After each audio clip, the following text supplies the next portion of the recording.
हमारे YouTube channel में आपका स्वागत है। दोस्तों, आज के वीडियो में हम आपको बताएंगे जब हनुमान जी ने भगवान शिव पर चलाई थी अपनी गदा। तो चलिए दोस्तों जानते हैं। यह कथा उस समय की है जब लंका जाने के लिए भगवान श्री राम ने सेतु निर्माण के पूर्व समुद्र तट पर शिवलिंग स्थापित किया था। वहां हनुमान जी को स्वयं पर अभिमान हो गया। तब भगवान राम ने उनके अहम का नाश किया। जब समुद्र पर सेतु बंधन का कार्य हो रहा था तब भगवान राम ने वहां गणेश जी और नवग्रह की स्थापना के पश्चात शिवलिंग स्थापित करने का विचार किया। उन्होंने शुभ मुहूर्त में शिवलिंग लाने के लिए हनुमान जी को काशी भेजा।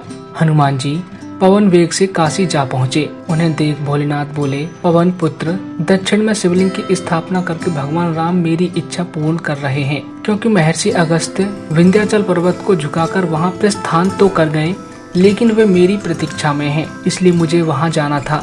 तुम शीघ्र ही मेरे प्रतीक को वहां ले जाओ। यह बात सुनकर हनुमान जी गर्व से फूल गए और सोचने लगे कि केवल वे ही यह कार्य शीघ्र, अति शीघ्र कर सकते हैं।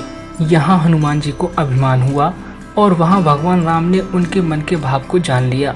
भक्त के कल्याण के लिए भगवान सदैव तत्पर रहते हैं। हनुमान भी अहंकार के पास में बंध गए थे।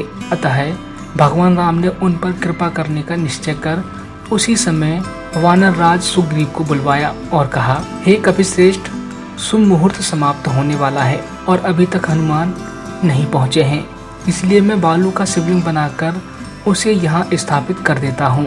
तत्पश्चात उन्होंने सभी ऋषि मुनियों से आज्ञा प्राप्त करके पूजा अर्चना की और बालू का शिवलिंग स्थापित कर दिया। ऋषि मुनियों को दक्षिणा देने के लिए श्री राम ने कौस्तुभ मणि का स्मरण किया तो वह मणि उनके समक्ष उपस्थित हो गई। भगवान श्री राम ने उसे गले में धारण किया। मणि के प्रभाव से देखते ही देखते वहाँ दान दक्षिणा के लिए धन, अन्न, वस्त्र आदि एकत्रित हो गए।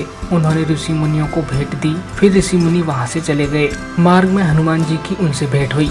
हनुमान जी ने पूछा कि वे कहाँ से पधार रहे हैं। उन्होंने सारी घटना बता दी। यह सुनकर हनुमान जी को क्रोध आ गया। पलक झपकते ही श्री राम के समक्ष उपस्थित हुए और रुष्ट स्वर में बोले, भगवान, यदि आपको बालू का ही शिवलिंग स्थापित करना था तो मुझे काशी के लिए क्यों भेजा था? आपने मेरा और मेरे भक्ति भाव का उपहास किया है। श्री राम मुस्कुराते हुए बोले, पवन पुत्र, शुभ मुहूर्त समाप्त हो रहा था, इसलिए मैंने बालू का शिवलिंग स्थापित कर दिया। मैं तुम्हारा परिश्रम व्यर्थ नहीं जाने दूंगा। मैंने जो शिवलिंग स्थापित किया है तुम उसे उखाड़ दो। मैं तुम्हारे लाए हुए शिवलिंग को यहाँ स्थापित कर देता हूँ। हनुमान जी प्रसन्न होकर बोले, ठीक है भगवान, मैं अभी इस शिवलिंग को उखाड़ फेंकता हूँ। उन्होंने शिवलिंग को उखाड़ने का प्रयास किया, लेकिन पूरी शक्ति लगाकर भी वे उसे हिला तक न सके। तब उन्होंने उसे अपनी पूंछ से लपेटा और उखाड़ने का प्रयास किया, परंतु वह नहीं उखड़ा। जब हनुमान को स्वयं पर पश्चाताप होने लगा, उनका अहंकार चूर हो गया था और श्री राम के चरणों में गिरकर क्षमा मांगने लगे। इस प्रकार हनुमान जी के अहम का नाश हुआ। श्री राम ने जहाँ बालू का शिवलिंग स्थापित किया था उसके उत्तर दिशा की ओर हनुमान जी द्वारा लाए गए शिवलिंग को स्थापित करते हुए कहा कि इस शिवलिंग की पूजा अर्चना करने के बाद मेरे द्वारा स्थापित शिवलिंग की पूजा करने पर ही भक्तजन पुण्य प्राप्त करेंगे। यह शिवलिंग आज भी रामेश्वरम में स्थापित है और भारत का एक प्रसिद्ध तीर्थ स्थल है। तो दोस्तों, आज की वीडियो में बस इतना ही। ऐसी ही और महत्वपूर्ण जानकारियों के लिए लाइक, सब्सक्राइब और शेयर करना न भूलें हमारा ही चैनल।